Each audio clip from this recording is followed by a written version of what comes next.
बिस्मिल्लाहिर्रहमानिर्रहीम। अस्सलाम वालेकुम नाज़रीन, इरफान हाशमी आपको अपने इस शो में लंदन से खुशामदीद कहता हूँ। व्यूअर्स, आज 3 खबरों पर तफसील से बात करेंगे। पहली खबर जिसका ताल्लुक हल्का NA 75 डस्का से है, जहाँ पर इलेक्शन कमीशन ऑफ पाकिस्तान ने फैसला सुनाया और इस फैसले के बाद पाकिस्तान तहरीक इंसाफ की हुकूमत ने इस पर अमल दरामद शुरू कर दिया है। तो इस पर तफसील से बात होगी और तहरीक इंसाफ की क्या स्ट्रैटेजी है, इस पर मैं रोशनी डालूंगा। दूसरी अहम खबर, आज हमजा शहबाज शरीफ की रिहाई और फिर क्या हुआ।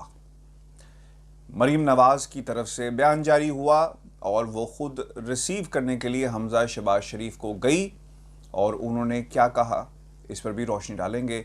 लेकिन सबसे पहले हम बात कर लेते हैं आज का दिन 27 फरवरी, बहुत ही इम्पोर्टेंट दिन है और आज के दिन अभिनंदन के हवाले से जो एपिसोड हुआ वो पूरी कौम जानती है। आज का जो अभिनंदन का बयान था, मैं सिर्फ इस पर बात करूंगा।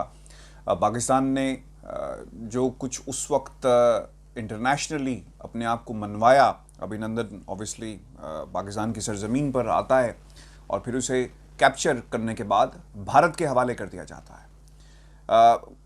अभिनंदन का बयान आज का बहुत ही इंपॉर्टेंट है। क्या हो रहा है कश्मीरी के साथ वो ना आपको पता है ना मुझे पता है। हमें थोड़ा सा शांति से सोचना चाहिए। I find the Pakistani army a very fine professional force and very शिवलरस।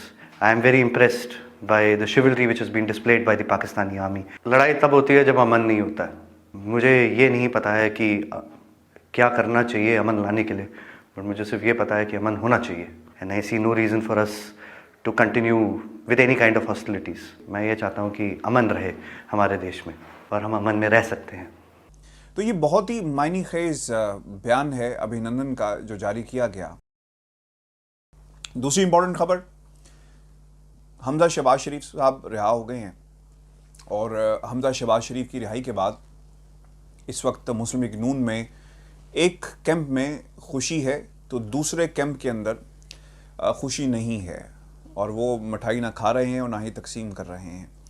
आपको याद होगा कि हमने अपनी पिछली वीडियो के अंदर आपको बताया था कि एक टेलीफोन कॉल की गई, नवाज शरीफ साहब का रब्ता हुआ उस मीटिंग के अंदर जहां पे यूसुफ रज़ा गिलानी और फिर शहबाज शरीफ साहब वहां पर बैठे हुए थे। तो वहां पर इस मुलाकात के बाद तय पाया कि किस तरह बाहर के मामलात को देखा जाएगा और क्या लाइन ऑफ एक्शन इख्तियार किया जाएगा, क्योंकि एक भाई जेल में है, एक भाई बाहर है, तो पार्टी को किस अंदाज में लीड किया जाएगा। याद रखिएगा, दोनों के दरमियान नहीं बनती।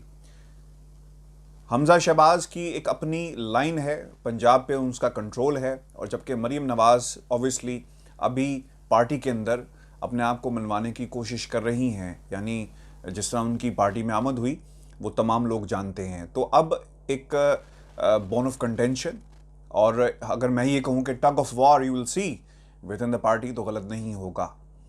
उन्होंने ये कहा, आज जाते जाते मरीम नवाज का जो बयान था वो मैं आपके सामने रखता हूँ, क्योंकि मरीम नवाज ने जो आज जुमला इस्तेमाल किया है कि हो सकता है कि लॉन्ग मार्च की ज़रूरत ना पड़े, सेनेट के इलेक्शन पर मैं बात नहीं कर सकती और अब मैं और मेरा भाई मिलकर पार्टी को चलाएंगे। तो पार्टी कैसे चलेगी आपके सामने है। पिछले कुछ अरसे में मरीम नवाज ने मुस्लिम लीग नून का जो हाल किया है, कितने यू टर्न्स लिए, वो भी आपके सामने है।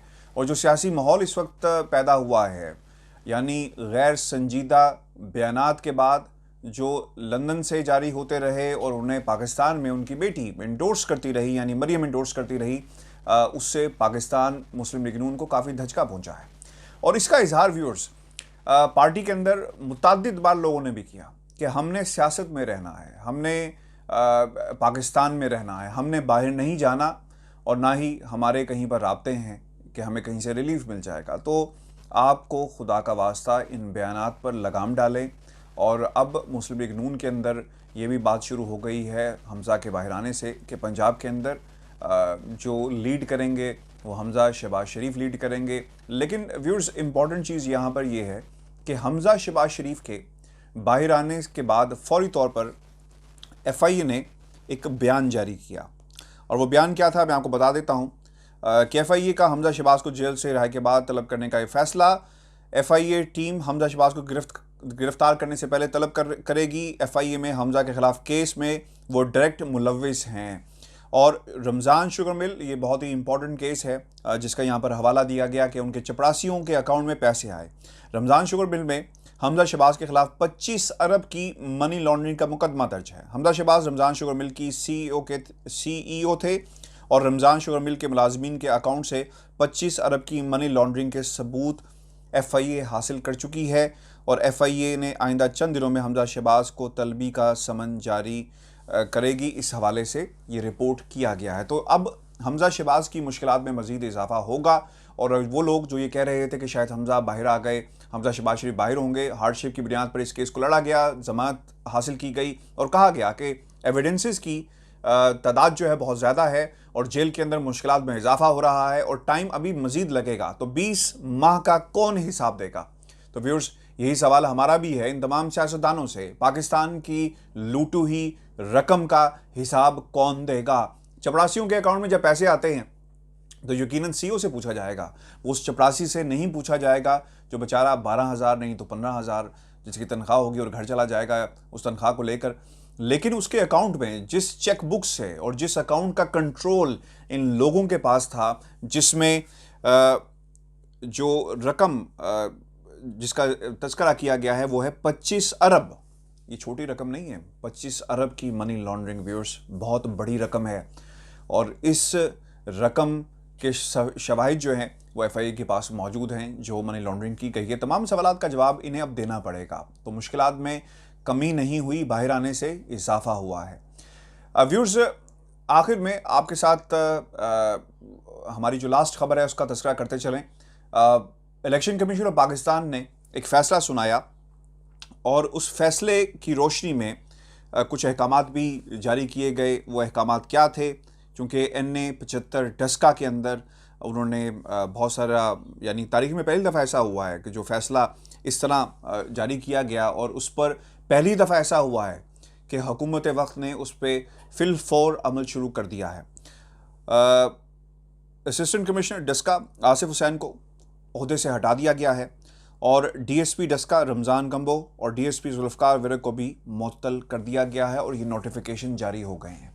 वो लोग जो पाकिस्तान तहरीक इंसाफ की हुकूमत पर तनकीद करते हैं उनके लिए आई थिंक ये लम्हा फ़िक्रिया है और उनकी तमाम हुकूमतों के लिए जो उससे पहले भी रही, जब एक कोई फ़ैसला आता था तो अदारे को कमज़ोर करने के लिए कुछ ना कुछ ऐसा किया जाता है, कोई ना कोई कंट्रोवर्सी खड़ी कर दी जाती है। लेकिन इधर फ़ैसला आया और इस पर अमल दरामद शुरू हो गया।